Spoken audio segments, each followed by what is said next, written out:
સંતરામપુરમાં દાવતે ઇસ્લામી India દ્વારા અને ગરીબ નવાઝ રિલીફ ફાઉન્ડેશન દ્વારા સંતરામપુરની સરકારી વિવિધ કચેરીઓ ખાતે વૃક્ષારોપણ કાર્યક્રમ યોજાયો.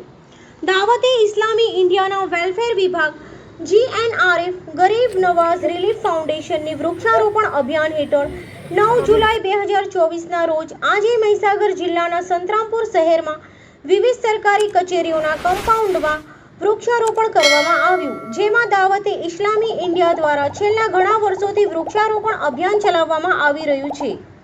આ અભિયાન હેઠળ અત્યાર સુધી દેશભરમાં લાખો વૃક્ષો રોપવામાં આવ્યા છે, જે ફળદાર અને છાયાદાર વૃક્ષો બનીને જનતાને લાભ પહોંચાડી રહ્યા છે. આ લાભકારી અભિયાન ચાલુ રાખતા આ વર્ષે પણ 1 જુલાઈથી 10 જુલાઈ 2024 સુધી વૃક્ષારોપણ અભિયાન ચલાવવામાં આવી રહ્યું છે, જેના અંતર્ગતમાં વૃક્ષો રોપીને સામાન્ય લોકોમાં વધુ વૃક્ષો વાવવા માટેનો સંદેશ આપ્યો હતો, કારણ કે વૃક્ષો વાયુ પ્રદૂષણને ઘટાડવામાં અને માનવજાત તથા અન્ય જીવોના જીવનમાં મહત્વની ભૂમિકા નિભાવે છે. GNRFએ આ નારો આપ્યો છે કે છોડ વાવવું છે, ઝાડ બનાવવું છે. આ વૃક્ષારોપણ અભિયાનના અવસરે દાવતે ઇસ્લામી ઇન્ડિયાના જવાબદાર અને તેમની ટીમની વગેરેની હાજરી પણ રહી.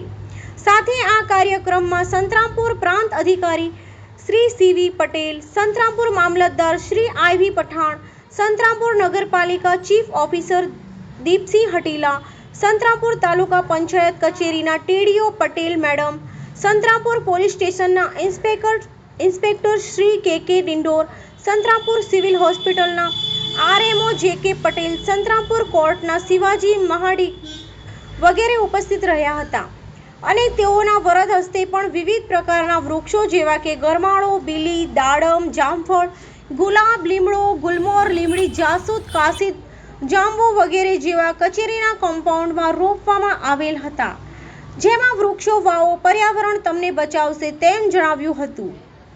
અને આ કાર્યક્રમમાં સંતરામપુર નગરમાં આવેલ વિવિધ કચેરીઓના અધિકારીઓને કર્મચારીઓએ આ કાર્યક્રમ સંપૂર્ણ રીતે પૂરો સાથ સહકાર આપેલ હતો, જેમાં તે બદલ દાવતે ઇસ્લામી ઇન્ડિયા દ્વારા અને ગરીબ નવાઝ રિલીફ ફાઉન્ડેશન દ્વારા આ તમામ અધિકારીશ્રીઓને કર્મચારીઓનો મીડિયાના માધ્યમથી ખૂબ ખૂબ આભાર વ્યક્ત કર્યો હતો.